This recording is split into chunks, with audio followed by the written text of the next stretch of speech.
السلام عليكم ورحمة الله وبركاته. إن الحمد لله الذي نحمده ونستعينه ونستغفره ونؤمن به ونتوكل عليه ونعوذ بالله من شرور أنفسنا ومن سيئات أعمالنا.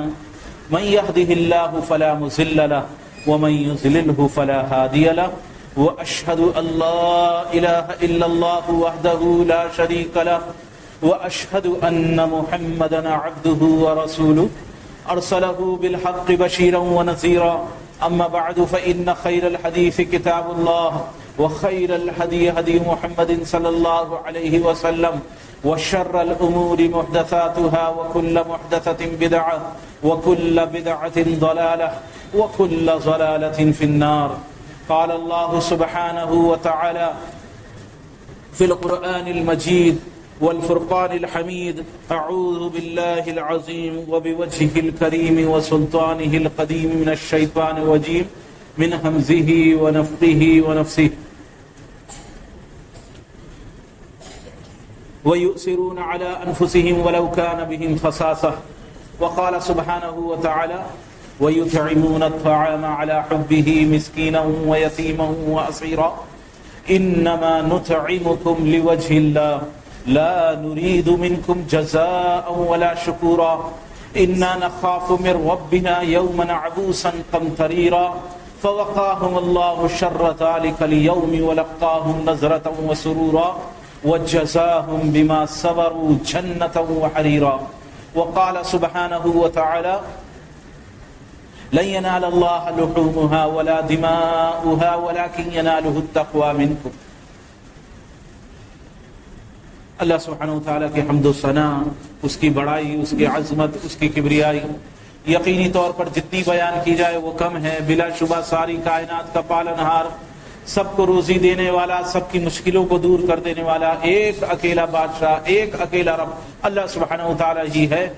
بلا شبہ اس کے علاوہ کوئی ایسی ذات نہیں ہے جس کے آگے سجدہ کیا جائے، پورا جھکا جائے یا آدھا جھکا جائے، رکوع کیا جائے، چاہے اس کی تعظیم کے لیے ہی کیوں نہ ہو، چاہے تعظیماً ہی کیوں نہ ہو، چاہے عبادت کے لیے سجدہ کیا جائے یا تعظیم کے لیے سجدہ کیا جائے، چاہے عبادت کے لیے جھکا جائے یا تعظیم کے لیے اس کی عظمت، اس کی بڑائی اور اس کی عظمت کو تسلیم کرتے ہوئے جھکا جائے، ہرگز ہرگز حلال نہیں ہے اور قیامت تک کے لیے حرام کر دیا گیا ہے کہ اس کے ماں سوا وہ تمام عبادات کی تمام قسمیں جو خالصاً اللہ وحدہ لا شریک لہ کے لیے ہی ہیں، ان قسموں سے کوئی قسم کسی اللہ کے غیر کے لیے، جو اللہ نہیں ہے وہ اللہ کا غیر ہے، اللہ کے غیر کے لیے وہ تمام قسموں میں سے کوئی قسم کسی کے لیے انجام دی جائے اللہ نے قیامت تک کے لیے حرام کر دیا ہے. اپنے نبی جناب محمد رسول اللہ آپ پر بے شمار درود و سلام ہوں، آپ کے گھر والوں پر، آپ کی پیروی کرنے والوں پر، جو حق کے ساتھ آپ کی پیروی کریں ان پر. یقینی طور پر نبی کریم صلی اللہ علیہ وسلم نے واضح فرما دیا کہ بالکل ہرگز ہرگز حلال نہیں ہے. اگر کسی کے لیے حلال ہوتا کہ کوئی تعظیماً سجدہ کرے، صحابہ نے کہا کہ اللہ کے رسول صلی اللہ علیہ وسلم ہم آپ کے آگے سجدہ کرنا چاہتے ہیں. ہم دیکھتے ہیں دوسرے جگہ بادشاہوں کی درباروں کے اندر دوسرے بادشاہ جو ہیں ان کے جب دربار میں کوئی حاضر ہوتا ہے تو بادشاہ کے آگے سجدہ ریز ہوتا ہے، بادشاہ کو پرنام کرتا ہے، دنڈوت پرنام کرتا ہے، پورا لیٹ کر اس کے آگے سجدہ کرتا ہے یا آدھا جھک کے اس کے آگے جھکتا ہے. تو ہم بھی چاہتے ہیں کہ آپ کی تعظیم کے لیے ہم بھی آپ کے آگے سجدہ کریں. آپ تو بادشاہ ہیں دونوں جہانوں کے، آپ کو اللہ تبارک تعالیٰ نے دونوں جہانوں کے اندر بادشاہت عطا فرمائی. آپ سے بڑا پوری دنیا کے اندر قیامت تک کوئی شخصیت ایسی نہیں ہے جو رسول اللہ صلی اللہ علیہ وسلم سے زیادہ عظمت والی ہو، آپ سے زیادہ بڑے مرتبے والی ہو. تو اللہ کے رسول صلی اللہ علیہ وسلم کی شخصیت اس سے بڑھ کر کس کی شخصیت ہو سکتی؟ آپ سے زیادہ بڑا بزرگ کوئی ہو سکتا ہے؟ آپ سے بڑا کوئی ولی ہو سکتا ہے؟ نہیں ہو سکتا. بلا شبہ اللہ کے رسول صلی اللہ علیہ وسلم تمام ولیوں میں سب سے بڑے ولی ہیں. تمام عظمتوں والے شخصیات کے اندر سب سے بڑی عظمت والی شخصیت رسول اللہ صلی اللہ علیہ وسلم ہے. آپ امام الانبیاء ہیں،